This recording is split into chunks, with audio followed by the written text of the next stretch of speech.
ರೊಕ್ಕ ಚಲ್ಲ ರೊಕ್ಕ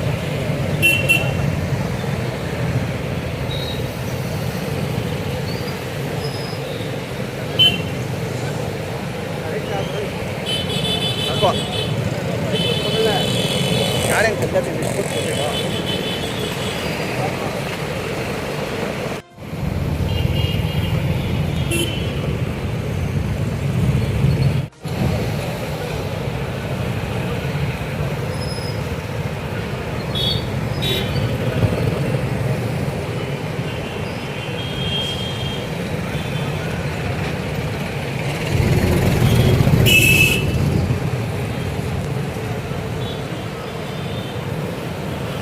ಆಯ್ತಾ ಸರ್? ಆಯ್ತು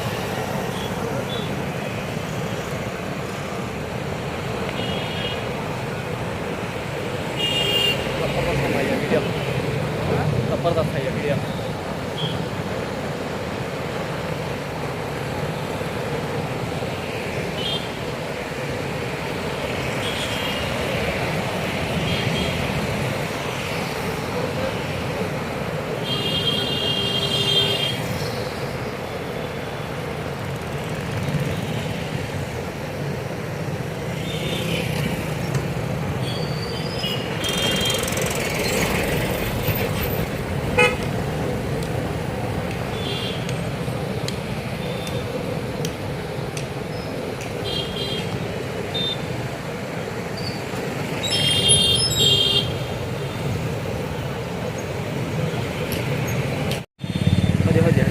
हो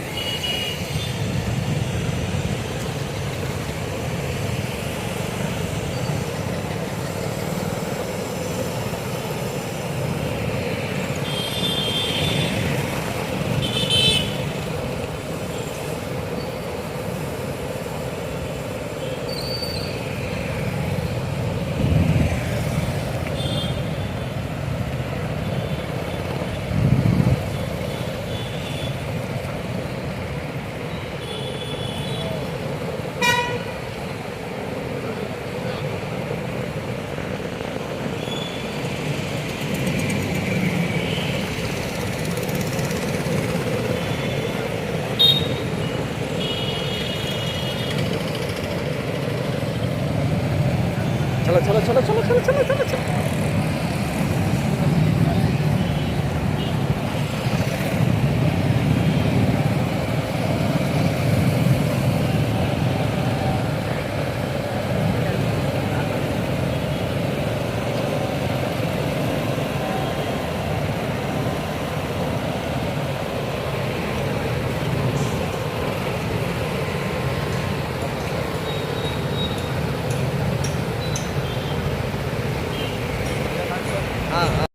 ಮುಂದಿನ ಒಂದು ವಾರದಲ್ಲಿ ತಾವೆಲ್ಲ ಮತ್ತೆ ಮೊದಲನೇ ಹಂತದಲ್ಲಿ ಗಣತಿ ಹಂತದಲ್ಲಿ ಕೆಲಸ ನೀವು ಮಾಡಲಿಲ್ಲ ಅಂದರೆ ಅದು ಯಾರೇ ಇರಲಿ ಎರಡನೇ ಹಂತದಲ್ಲಿ ತಾವೇ ಮಾಡಬೇಕಾಗುತ್ತೆ. ಈ ಎಂಟೈರ್ ಪ್ರೋಸೆಸ್ಸು ಒಂದು ಮತಗಟ್ಟೆಗೆ ಯಾರು ಅಪಾಯಿಂಟ್ ಆಗಿದ್ದಾರೆ, ಸೂಪರ್ವೈಸರ್ಸ್ ಯಾರು ಅಪಾಯಿಂಟ್ ಆಗಿದ್ದಾರೆ, ನೋಡಲ್ ಆಫೀಸರ್ ಯಾರು ಅಪಾಯಿಂಟ್ ಆಗಿದ್ದಾರೆ, AEROಗಳು ಯಾರು ಅಪಾಯಿಂಟ್ ಆಗಿದ್ದಾರೆ, ERO ಯಾರು ಅಪಾಯಿಂಟ್ ಆಗಿದ್ದಾರೆ, ಇಷ್ಟೇ ಜನದ ಜವಾಬ್ದಾರಿ.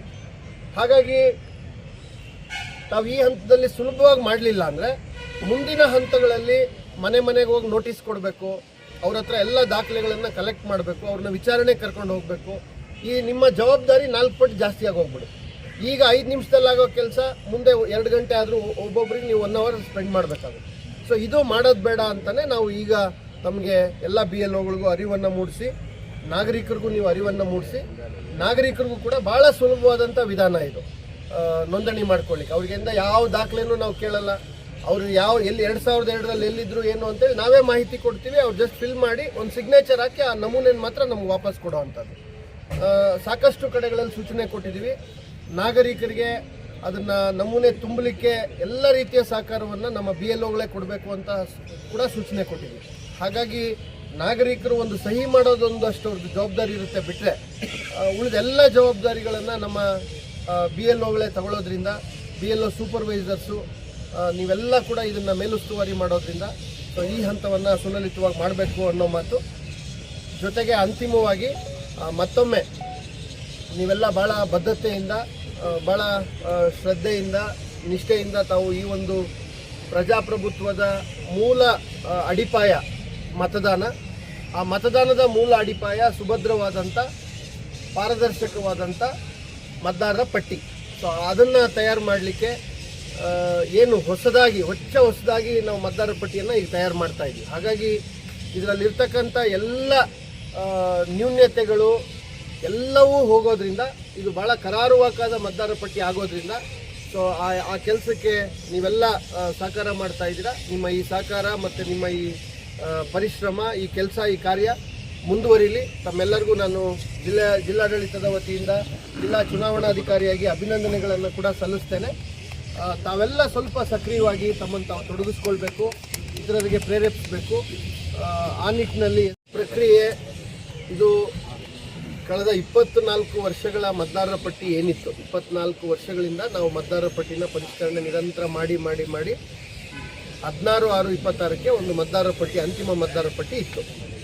ಅಷ್ಟು ವರ್ಷದ ಕೆಲಸವನ್ನು ಎಲ್ಲ ಮತದಾರರನ್ನ ಮತ್ತೊಮ್ಮೆ ನಾವು ಪರಿಶೀಲನೆ ಮಾಡಿ 3 ತಿಂಗಳೊಳಗಡೆ ಇಡೀ ಮತದಾರರ ಪಟ್ಟಿಯನ್ನು ನಾವು ಕಾಲೋಚಿತಗೊಳಿಸ್ಕೊಳ್ಬೇಕು, ಹೊಸ ಪಟ್ಟಿಯನ್ನು ತಯಾರು ಮಾಡಬೇಕು. ಇಷ್ಟು ದೊಡ್ಡ ಜವಾಬ್ದಾರಿ ಇರೋದ್ರಿಂದ ಚುನಾವಣಾ ಆಯೋಗದ ಸ್ಪಷ್ಟ ನಿರ್ದೇಶನ ಇದೆ. ಯಾರ್ಯಾರು ಇದರಲ್ಲಿ ತೊಡಕೊಂಡಿದ್ದಾರೆ ಅವರು ಈ ಕೆಲಸವನ್ನು ಪ್ರಥಮ ಆದ್ಯತೆ ಮೇರೆಗೆ ಈ ಕೆಲಸ ಮಾಡಬೇಕು ಅಂತ. ಎಲ್ಲೆಲ್ಲಿ ಅವ್ರು ತೊಡಕೊಂಡ ಸಂದರ್ಭಗಳಲ್ಲಿ ಶಾಲೆಗೆ ಸಮಸ್ಯೆ ಆಗ್ಬೋದು ಅಥವಾ ಅಂಗನವಾಡಿಗಳಲ್ಲಿ ಈಗಾಗಲೇ ಪರ್ಯಾಯ ವ್ಯವಸ್ಥೆ ಮಾಡಿದ್ದೀವಿ. ಸಹಾಯಕಿಯರು ಅದನ್ನು ನೋಡ್ಕೊಳ್ಳೋವಂಥ ಸೂಚನೆ ಈಗಾಗಲೇ ಕೊಡಲಾಗಿದೆ. ಶಾಲೆಗಳಲ್ಲೂ ಕೂಡ ಎಲ್ಲೆಲ್ಲಿ ಕಿರಿಯ ಪ್ರಾಥಮಿಕ ಶಾಲೆಗಳಲ್ಲಿ 1 ಟೀಚರ್ಗಳಿದ್ದಾರೆ ಅಂಥ ಕಡೆಗಳಲ್ಲಿ ಬಿ ಇ ಅವರು ಈಗಾಗಲೇ ಅದಕ್ಕೆ ಪರ್ಯಾಯ ವ್ಯವಸ್ಥೆ ಆಗಿ ಪಕ್ಕದ ಶಾಲೆಯ ಇನ್ನೂ ಒಬ್ಬರು ಶಿಕ್ಷಕರನ್ನು ನಿಯೋಜನೆ ಮಾಡಿಕೊಂಡಿದ್ದಾರೆ. ಯಾವುದೇ ಪಠ್ಯ ಚಟುವಟಿಕೆಗಳಿಗೆ, ಶೈಕ್ಷಣಿಕ ಚಟುವಟಿಕೆಗಳಿಗೆ ಅಡ್ಡಿ ಆತಂಕ ಇಲ್ಲ. ಯಾವ ಮಗುಗೂ ಕೂಡ ಕೊರತೆ ಆಗೋದಿಲ್ಲ. ಅದನ್ನು ಗಮನದಲ್ಲಿಟ್ಕೊಂಡೇ ನಾವು ಮಾಡ್ತಾ ಇದ್ದೀವಿ. ಮತ್ತು ಈಗ ಇದು ಸುಲಲಿತವಾಗಿ ಗಣತಿ ನಮೂನೆ ಹಂತದಲ್ಲಿ ಇನ್ನೊಂದು 20 ದಿನ ನಮಗೆ ಬಾಕಿ ಇದೆ. ಈಗ BLOಗಳು ಎಫರ್ಟ್ ಹಾಕಿ ಚೆನ್ನಾಗಿ ಮಾಡಿಬಿಟ್ರೆ ಮುಂದಿನ ದಿನಗಳಲ್ಲಿ ಅವರಿಗೆ ಹೊರೆನೇ ಇರೋದಿಲ್ಲ, ಭಾಳ ಕಡಿಮೆ ಜವಾಬ್ದಾರಿ ಇರುತ್ತೆ. ಹಾಗಾಗಿ ಅದೆಲ್ಲ ಗಮನದಲ್ಲಿ ಇದೆ ನಮ್ಮ ಅಧಿಕಾರಿಗಳಿಗೆ. ಸೊ ಹಾಗಾಗಿ ಯಾವುದೇ ಸಮಸ್ಯೆ ಇಲ್ಲದಂಗೆ ನಾವು ನಡೆಸ್ಕೊಳ್ತೀವಿ. ಯಾರ್ಯಾರು ಸೇರ್ಪಡೆ ಆಗೋದಿಲ್ವೋ ಅವರಿಗೆ 2ನೇ ಹಂತವಾಗಿ ಅಂತ ಎಲ್ಲರಿಗೂ ಕೂಡ ನೋಟಿಸನ್ನು ನಾವು ಕೊಡ್ತೀವಿ. ಆ ಹಂತದಲ್ಲಿ ನೋಟಿಸ್ ಕೊಟ್ಟ ಮೇಲೆ ಆ ನೋಟಿಸ್ಗೆ ಅವರು ಉತ್ತರ ಕೊಡೋದ್ರ ಜೊತೆಗೆ ಒಂದು ಡಿಕ್ಲರೇಷನ್, ಒಂದು ಘೋಷಣಾ ಪತ್ರ ಕೊಡಬೇಕು. ಮತ್ತು 11 ದಾಖಲೆಗಳು ಏನು ಚುನಾವಣಾ ಆಯೋಗ ನಿಗದಿಪಡಿಸಿದೆ ಆ ದಾಖಲೆಗಳಲ್ಲಿ ಒಂದು ದಾಖಲೆಯನ್ನು ಕೊಡಬೇಕು. ಚುನಾವಣಾ ನೋಂದಣಾಧಿಕಾರಿಗಳ ಮುಂದೆ ವಿಚಾರಣೆಗೆ ಹಾಜರಾಗಬೇಕು. ಅದಾದಮೇಲೆ ಅವರು ಮತದಾರರ ಪಟ್ಟಿನಲ್ಲಿ ನೋಂದಣಿ ಆಗ್ತಾರೆ. ಇದು 2ನೇ ವಿಧಾನ. 3ನೇ ವಿಧಾನ, ಈ 2ನೇ ವಿಧಾನ ಸ್ಟಾರ್ಟ್ ಆಗುವಂಥದ್ದು ಆಗಸ್ಟ್ 5ನೇ ತಾರೀಕಿಂದ. 3ನೇ ವಿಧಾನ ಹೊಸದಾಗಿ ಯಾರು ಮತದಾರರ ಪಟ್ಟಿನಲ್ಲಿ ಸೇರ್ಪಡೆ ಆಗಬೇಕು ಅಂತ ಅಂದ್ಕೊಳ್ತಾರೆ, ನಾವು ನೋಟಿಸ್ ಕೊಡೋದಿಲ್ಲ. ಈಗ ನಾವು ನೋಟಿಸ್ ಯಾರಿಗೆ ಕೊಡ್ತೀವಿ, ಆಲ್ರೆಡಿ ಮತದಾರರ ಪಟ್ಟಿನಲ್ಲಿ ಇರೋರಿಗೆ ಮಾತ್ರ ಕೊಡ್ತೀವಿ. ಈ ಗಣತಿ ನಮೂನೆಯನ್ನು ನಮ್ಗೆ ಹಿಂದಿರುಗಿಸದೇ ಇದ್ದರೆ ಅಂಥವ್ರಿಗೆ ಕೊಡ್ತೀವಿ. ಆದರೆ ಮತದಾರರ ಪಟ್ಟಿನಲ್ಲೇ ಇಲ್ಲ, ಈ ಹೊಸದಾಗಿ 18 ವರ್ಷ ತುಂಬಿರೋ ಅಂಥವ್ರು ಅಥವಾ ಇದುವರೆಗೂ ಮತದಾರರ ಪಟ್ಟಿನಲ್ಲೇ ಬಂದಿಲ್ಲ ಅಂತಕ್ಕಂಥವ್ರಿಗೆ 3ನೇ ವಿಧಾನ ಇದೆ. ಆ 3ನೇ ವಿಧಾನನೂ ಕೂಡ ಅದೇ ದಿನಾಂಕದಂದು 5/8ರಿಂದನೇ ಆ ವಿಧಾನನೂ ಕೂಡ ಪ್ರಾರಂಭ ಆಗುತ್ತೆ. ಅದು ಹೊಸದಾಗಿ ನಮೂನೆ 6ಅನ್ನು ಕೊಡುವಂಥದ್ದು. ಆ ಹೊಸದಾಗಿ ನಮೂನೆ 6ಅನ್ನು ಕೊಡಬೇಕಾದ್ರೂ ಡಿಕ್ಲರೇಷನ್ ಕೊಡಬೇಕು, ದಾಖಲೆಗಳನ್ನು ಕೊಡಬೇಕು, ಪ್ಲಸ್ ನಮೂನೆ 6ಅನ್ನು ಕೊಡಬೇಕು. ಸೊ ಈ 2 ವಿಧಾನ ಏನಿದೆ ಆ 2 ವಿಧಾನಕ್ಕೆ ದಾಖಲೆಗಳು, ವಿಚಾರಣೆ, ಪ್ರತ್ಯೇಕ ನಮೂನೆಗಳನ್ನೆಲ್ಲ ಕೊಡಬೇಕಾಗಿರೋದ್ರಿಂದ ಈ ಗಣತಿ ವಿಧಾನ ಏನಿದೆ ಈಗ ನಾವು ಮಾಡ್ತಾ ಇದ್ದೀವಿ, ಇದು ಭಾಳ ಸುಲಭವಾದಂಥ, ಮತದಾರರು ತಮ್ಮ ಮತದಾನದ ಹಕ್ಕನ್ನು ನೋಂದಾಯಿಸಿಕೊಳ್ಳಲಿಕ್ಕೆ, ಕರಡು ಮತದಾರರ ಪಟ್ಟಿನಲ್ಲಿ ಜಾಗ ಪಡೀಲಿಕ್ಕೆ ಅತ್ಯಂತ ಸರಳವಾದ ವಿಧಾನ ಆಗಿರೋದ್ರಿಂದ ನಾವು ಈ ಜಾಗೃತಿ ಕಾರ್ಯಕ್ರಮಗಳನ್ನು, ಅರಿವು ಕಾರ್ಯಕ್ರಮಗಳನ್ನು ನಾವು ನಿರಂತರವಾಗಿ ಜಿಲ್ಲಾ ಹಂತದಲ್ಲಿ, ತಾಲೂಕು ಹಂತದಲ್ಲಿ, ಗ್ರಾಮ ಹಂತದಲ್ಲಿ, ಮತಗಟ್ಟೆ ಹಂತದಲ್ಲಿ 4 ಹಂತದಲ್ಲೂ ಕೂಡ ನಾವು ಮಾಡ್ತಾ ಬರ್ತಾ ಇದ್ದೇವೆ. ಅದರ ಭಾಗವಾಗಿ ಇವತ್ತು ನಮ್ಮ ERO ಅವರಾಗಲಿ, AERO ಅವರು, 2 AEROಗಳಿದ್ದಾರೆ, ತಹಸೀಲ್ದಾರ್ ಇದ್ದಾರೆ, ಜೊತೆಗೆ ಆಯುಕ್ತರಿದ್ದಾರೆ. ಇಡೀ ಸ್ವೀಪ್ ಆ್ಯಕ್ಟಿವಿಟಿ ಗ್ರಾಮೀಣ ಭಾಗದಲ್ಲಿ BLOಗಳಿಗೆ ಸಹಕಾರ ಕೊಡುವಂಥದ್ದು, ಈ ಸ್ವೀಪ್ ಆ್ಯಕ್ಟಿವಿಟಿ ಇವನ್ನೆಲ್ಲ ನೋಡಲಿಕ್ಕೆ ನಮ್ಮ EO ಅವರು ಕೂಡ ನೇತೃತ್ವವನ್ನು ವಹಿಸಿ ನೋಡ್ತಾ ಇದ್ದಾರೆ. ಇದ್ರ ಜೊತೆಗೆ ನೋಡಲ್ ಅಧಿಕಾರಿಗಳಾಗಿ CDPO ಅವರಿದ್ದಾರೆ, BEO ಅವರಿದ್ದಾರೆ. ಈಗ ನಾನು ಈಗ ತಾನೇ ಕೇಳ್ಪಟ್ಟೆ BRCಗಳು, CRPಗಳು ಒಂದು ರೀತಿ ನಮ್ಮೆಲ್ಲರ ಜವಾಬ್ದಾರಿ ಅನ್ನೋ ಭಾವನೆಯಲ್ಲಿ ತಾವೆಲ್ಲ ಈ ತಾಲೂಕಿನಲ್ಲಿ ಮತದಾರದ ಈ ವಿಧಾನಸಭಾ ಕ್ಷೇತ್ರದ ವ್ಯಾಪ್ತಿನಲ್ಲಿ ತಾವೆಲ್ಲ ಕೆಲಸ ಮಾಡ್ತಾ ಇದ್ದೀರಾ. ಹಾಗಾಗೇನೆ ಈ ಭಾವನೆಯಲ್ಲಿ ಇಡೀ ಜಿಲ್ಲೆಯಲ್ಲಿ ಕೆಲಸ ಆಗ್ತಾ ಇರೋದ್ರಿಂದನೇ ಜಿಲ್ಲೆ ಮೊದಲನೇ ಸ್ಥಾನದಲ್ಲಿದೆ. ನಿನ್ನೆ ರಾಜ್ಯ ನಮ್ಮ ಚುನಾವಣಾ ಆಯೋಗದ ಪ್ರತಿನಿಧಿಗಳಾಗಿ ಏನು CEO ಅವರು ನಮ್ಮ ರಾಜ್ಯದಲ್ಲಿದ್ದಾರೆ, ಅನ್ಬುಕುಮಾರ್ ಸರ್ರು, ಹಿರಿಯ IAS ಅಧಿಕಾರಿಗಳು ಸರ್ರು ಕೂಡ ನಮ್ಮ ಜಿಲ್ಲೆಯ ಪ್ರಗತಿ ಮತ್ತು ಕ್ಷೇತ್ರ ಪರಿಶೀಲನೆ ಇವೆಲ್ಲವಕ್ಕೂ ಕೂಡ ಬಂದಿದ್ದರು. ಇನ್ನೊಂದಷ್ಟು ವಿಶೇಷವಾಗಿ ಚಿಂತಾಮಣಿನಲ್ಲಿ ನಮ್ಮ BLOಗಳು, ಅದರಲ್ಲೂ ನಗರ ಭಾಗದಲ್ಲಿ BLOಗಳು ಇನ್ನೊಂದಷ್ಟು ಸಾಕಷ್ಟು ಪರಿಶ್ರಮವನ್ನು ಹಾಕಿ ಕೆಲಸ ಮಾಡ್ತಾ ಇದ್ರು ಕೂಡ ಇನ್ನೊಂದಷ್ಟು ವೇಗವನ್ನು ಪಡ್ಕೊಳ್ಬೇಕಾಗುತ್ತೆ. ಜಿಲ್ಲೆಯ ಸರಾಸರಿಗಿಂತ ಸ್ವಲ್ಪ ಚಿಂತಾಮಣಿನಲ್ಲಿ ಕಡಿಮೆ ಇರ್ತಕ್ಕಂಥದ್ದು. ಹಾಗಾಗಿನೇ ಇವತ್ತು ಈ ಜಾಥಾ ಅರಿವು ಮೂಡಿಸ್ತಕ್ಕಂಥದ್ದು, ಬೈಕ್ ರ್ಯಾಲಿ ಇವನ್ನೆಲ್ಲ ಇಟ್ಕೊಂಡಿದ್ದಾರೆ ತಾಲೂಕು ಆಡಳಿತದ ವತಿಯಿಂದ. ಸೊ ಅದರಲ್ಲಿ ನಾನು ಕೂಡ ಭಾಗಿಯಾಗಿದ್ದೀನಿ. ಮತದಾರ ವಿಧಾನಸಭಾ ಕ್ಷೇತ್ರ ಚಿಂತಾಮಣಿ ತಾಲೂಕು ವ್ಯಾಪ್ತಿಯ ಎಲ್ಲ ನಮ್ಮ ಆಡಳಿತ ವರ್ಗದ ಅಧಿಕಾರಿ ಬಂಧುಗಳಿಗೆ, ಸಿಬ್ಬಂದಿ ವರ್ಗದವರಿಗೆ ಎಲ್ಲರಿಗೂ ನಾನು ಮೊದಲನೇದಾಗಿ ಧನ್ಯವಾದಗಳನ್ನು ಹೇಳಲಿಕ್ಕೆ ಬಯಸ್ತೇನೆ.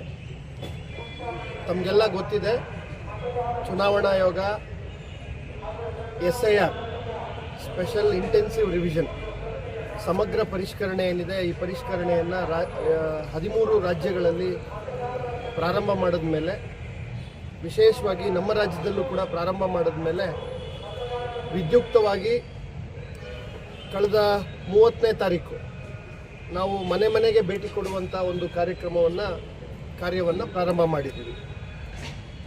ತಮಗೆಲ್ಲ ಗೊತ್ತಿದೆ, SIRನಲ್ಲಿ 3 ರೀತಿ ಒಬ್ಬ ಮತದಾರ ತನ್ನ ಮತದಾನವನ್ನು ನೋಂದಣಿ ಮಾಡ್ಕೊಳ್ಳೋಕ್ಕೆ ಅವಕಾಶ ಇದೆ 3 ಹಂತದಲ್ಲಿ. ಮೊದಲನೇ ಹಂತದಲ್ಲಿ ಗಣತಿ ನಮೂನೆ, ಏನೀಗ ಮನೆ ಮನೆಗೆ ಭೇಟಿ ಕೊಡ್ತಾ ಇದ್ದೀವಿ, ಗಣತಿ ನಮೂನೆಗಳನ್ನು ನಾವೇ ಪ್ರಿಂಟ್ ಮಾಡಿ ಯಾರು ನಮ್ಮ ಮತದಾರರ ಪಟ್ಟಿನಲ್ಲಿ ಆಲ್ರೆಡಿ ಇದ್ದರು ಅಂತ ಎಲ್ಲ ಮತದಾರರಿಗೆ ಮನೆ ಬಾಗಿಲಿಗೆ ನಾವೇ ದ್ವಿಪ್ರತಿನಲ್ಲಿ ಗಣತಿ ನಮೂನೆಗಳನ್ನು ಸಲ್ಲಿಸುವಂಥದ್ದು. ಆ ಕೆಲಸ ಸಲ್ಲಿಸಿ ಅವರಿಂದ ಬರೀ ಒಂದು ಗಣತಿ ನಮೂನೆಯ ಕೆಲವು ಮಾಹಿತಿಗಳನ್ನು ಅವರಿಂದ ಮಾಹಿತಿಯನ್ನು ಪಡೆದು ಅವರ ಸಹಿಯೊಂದಿಗೆ ಅದನ್ನು ಹಿಂಪಡೆಯೋದು, ನಂತರ ಅದನ್ನು ತಂತ್ರಾಂಶದಲ್ಲಿ ಅಳವಡಿಸ್ತಕ್ಕಂಥದ್ದು. ಇಡೀ ರಾಜ್ಯದಲ್ಲಿ ವಿತರಣೆಯಲ್ಲಿ ಈಗಾಗಲೇ 98.16% ವಿತರಣೆಯನ್ನು ನಾವು ಮಾಡಿದ್ದೀವಿ. 100 ಮತದಾರರಲ್ಲಿ 98.16 ಮತದಾರರಿಗೆ ಈಗಾಗಲೇ ಅವ್ರ ಮನೆ ಬಾಗಿಲಿಗೆ ಈ ನಮೂನೆಗಳನ್ನು ತಲುಪಿಸಿದ್ದೀವಿ. ಅದೆಲ್ಲದಕ್ಕಿಂತ ಮುಖ್ಯವಾಗಿ ಆ ತಲುಪಿಸಿರೋ ನಮೂನೆಗಳನ್ನು ಸ್ವೀಕಾರ ಮಾಡಿ ಅದನ್ನು ಅಳವಡಿಸ್ತಕ್ಕಂಥದ್ದು ಭಾಳ ಮುಖ್ಯ. ಅದು ಅಳವಡಿಸಿದ್ರೆ ಅದು ಕರಡು ಮತದಾರರ ಪಟ್ಟಿನಲ್ಲಿ ಬಂದ್ಬಿಡುತ್ತೆ. ಇದು ಮೊದಲನೇ ವಿಧಾನ. ಸೊ ಈ ಅಳವಡಿಸುವಂಥ ಕೆಲಸದಲ್ಲೂ ಕೂಡ ಇಡೀ ರಾಜ್ಯದಲ್ಲಿ ನಮ್ಮ ಜಿಲ್ಲೆ ಮೊದಲನೇ ಸ್ಥಾನದಲ್ಲಿದೆ. ಅದಕ್ಕೆ ಸಾಕಷ್ಟು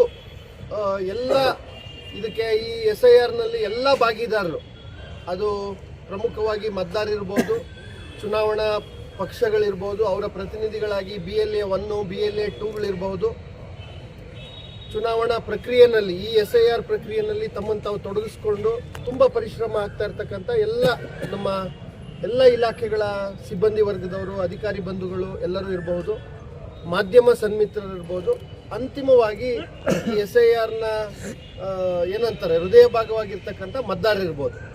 ಸೊ ಈಗ 35% ರೀಚ್ ಆಗಿದ್ದೀವಿ. 35.45% ಇಲ್ಲಿವರೆಗೆ ನಾವು ಡಿಜಿಟೈಸ್ ಮಾಡಿದ್ದೀವಿ. ಇದು ಮೊದಲನೇ ಹಂತ. ಅರಿವು ಮೂಡಿಸ್ತಕ್ಕಂಥದ್ದು ಒಂದು ಭಾಗ ಆದರೆ, ಮತದಾನದ ಪ್ರಕ್ರಿಯೆಯಲ್ಲಿ ಏನು ನಾವು ನೇರವಾಗಿ ಭಾಗಿಗಳಾಗಿದ್ದೀವಿ, ಅಧಿಕಾರಿಗಳು, ಸಿಬ್ಬಂದಿ ವರ್ಗದವರು, ನಾವು ಜಾಗೃತಿ ತಗೊಳ್ಳೋದು ಭಾಳ ಮುಖ್ಯ. ನಾವು ಸಂಕಲ್ಪ ಮಾಡಬೇಕಾಗಿದೆ, ಈ ಗಣತಿ ನಮೂನೆಯಲ್ಲೇ ಕನಿಷ್ಠ 90% ನಾವು ಇವಾಗಲೇ ಎಲ್ಲ ಗಣತಿ ನಮೂನೆಗಳನ್ನು ಹಿಂಪಡೆದು ಅವರನ್ನು ನೋಂದಾಯಿಸ್ತೀವಿ ಅಂತೇಳಿ.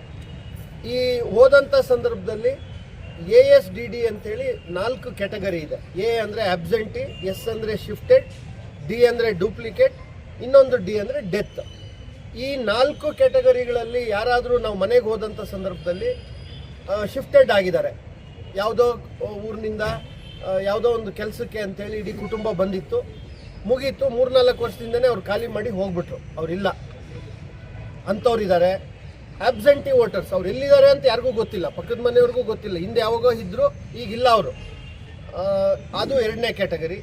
3ನೇದು ಡೆತ್ ಮರಣ ಹೊಂದಿದ್ದಾರೆ, ಆದರೆ ಇನ್ನೂ ಮತದಾರರ ಪಟ್ಟಿನಲ್ಲಿ ಅವ್ರ ಹೆಸರಿದೆ. 4ನೇದು ಹಳ್ಳಿನಲ್ಲೂ ಮತದಾನ ಇಟ್ಕೊಂಡಿದ್ದಾರೆ, ಟೌನ್ನಲ್ಲೂ ಕೂಡ ಮತದಾನ ಇಟ್ಕೊಂಡಿದ್ದಾರೆ. ಡೂಪ್ಲಿಕೇಟ್ 2 ಭಾಗಗಳಲ್ಲಿ 2 ಕಡೆಗಳಲ್ಲಿ ತಮ್ಮ ಮತದಾನಗಳನ್ನು ಇಟ್ಕೊಂಡಿದ್ದಾರೆ. ಈ ಪಟ್ಟಿ ನೀವು ಗಣತಿ ಫಾರ್ಮ್ ಕೊಟ್ಟ ಮೇಲೆ ವಾಪಸ್ ಕೊಡಲಿಲ್ಲ ಅಂದರೆ ಫಸ್ಟ್ ಅವ್ರು ಈ ಪಟ್ಟಿನಲ್ಲಿ ಇದ್ದಾರಾ, ಈ ಕ್ಯಾಟಗರಿನಲ್ಲಿ 4ರಲ್ಲಿ ಮತದಾರ ಇದ್ದಾರಾ ಅಂತ ನೋಡ್ಕೋಬೇಕು. ಇದ್ದರೆ ಪ್ರತಿಯೊಬ್ಬರಿಗೂ ಪ್ರತ್ಯೇಕ ಫೈಲನ್ನು ಮಾಡಿ, ಡೆತ್ ಆಗಿದ್ದರೆ ಡೆತ್ ಸರ್ಟಿಫಿಕೇಟ್ ತೊಗೋಬೇಕು ಅಥವಾ ಅವರ ಕುಟುಂಬ ಸದಸ್ಯರ ಹೇಳಿಕೆಗಳನ್ನು ತಗೋಬೇಕು. ಶಿಫ್ಟೆಡ್ ಆಗಿದ್ದರೆ ಸುತ್ತ ಮಹಜರ್ ಮಾಡಿ 5 ಜನ ಸುತ್ತಮುತ್ತಲಿನ ಅಕ್ಕಪಕ್ಕದ ಮನೆಯವರ ಹೇಳಿಕೆಗಳನ್ನು ಪಡೆದು ನೈಜವಾಗಿ ಅವ್ರು ಇಲ್ಲಿಲ್ಲ ಅನ್ನೋದನ್ನು ಖಾತ್ರಿಪಡಿಸ್ಕೊಂಡು ತಾವು ದಾಖಲೀಕರಣ ಮಾಡ್ಕೋಬೇಕು. ಆಬ್ಸೆಂಟಿ ಇದ್ದರೂ ಅದನ್ನೇ ಮಾಡಬೇಕಾಗುತ್ತೆ. ನೆಕ್ಸ್ಟ್ ಡೂಪ್ಲಿಕೇಟ್ ಇದ್ದರೆ ಅವರು ಇಲ್ಲಿ ಕೊಡೋದೇ ಇಲ್ಲ. ಸೊ ಈಗ ಇವ್ರದ್ದಾಲೆ ಇಂಥ ಮತಗಟ್ಟೆನಲ್ಲಿ ಮತದಾನ ಇರೋದ್ರಿಂದ ಅವರು ಕೊಡದೆ ಇಲ್ಲಿ ನಮೂನೆಯನ್ನು ಹಿಂದಿರುಗಿಸಿಲ್ಲ ಅನ್ನೋದನ್ನು ನೀವು ಉಲ್ಲೇಖ ಮಾಡಿ ಅದಕ್ಕೂ ಕೂಡ ಒಂದು ಮಹಜರ್ ಮಾಡ್ಕೋಬೇಕಾಗುತ್ತೆ. ಈ ರೀತಿ ಕೈ ಬಿಡೋ ಅಂಥ ಪ್ರತಿಯೊಬ್ಬ ಮತದಾರನಿಗೂ ಕೂಡ ಸ್ಪಷ್ಟವಾದಂಥ ಉತ್ತರಗಳು ನಮ್ಮ ಹತ್ರನೇ ಇರಬೇಕಾಗುತ್ತೆ. ಆ ಎಲ್ಲ ಕೆಲಸವನ್ನು ನಾನು ಅದಕ್ಕೆ ಹೇಳಿದೆ, ಸ್ವೀಪ್ ಆ್ಯಕ್ಟಿವಿಟಿ ಬರೀ ನಾಗರಿಕರಿಗೆ ಅರಿವು ಮೂಡಿಸೋದಷ್ಟೇ ಅಲ್ಲ, ಚುನಾವಣಾ ಪ್ರಕ್ರಿಯೆಯಲ್ಲಿ ತೊಡಗಿಕೊಂಡಿರ್ತಕ್ಕಂಥ ನಮಗೂ ಕೂಡ ಇದು ಒಂದು ರೀತಿ ನಮ್ಮನ್ನು ನಾವು ಅಪ್ಗ್ರೇಡ್ ಮಾಡ್ಕೊಳ್ಳೋವಂಥದ್ದು, ಅಪ್ಡೇಟ್ ಮಾಡ್ಕೊಳ್ಳೋವಂಥದ್ದು, ಮಾಹಿತಿಗಳನ್ನು ಇಟ್ಕೊಂಡು ಕೆಲಸ ಮಾಡೋವಂಥದ್ದು ಇದೆಲ್ಲವೂ ಕೂಡ ಮುಖ್ಯ ಆಗುತ್ತೆ. ಸೊ ಆ ನಿಟ್ಟಿನಲ್ಲಿ ಕೆಲಸ ಮಾಡೋಣ ಅಂತ ಹೇಳ್ತಾ, ಚಿಂತಾಮಣಿ ನಾನಾಗಲೇ ಹೇಳಿದೆ,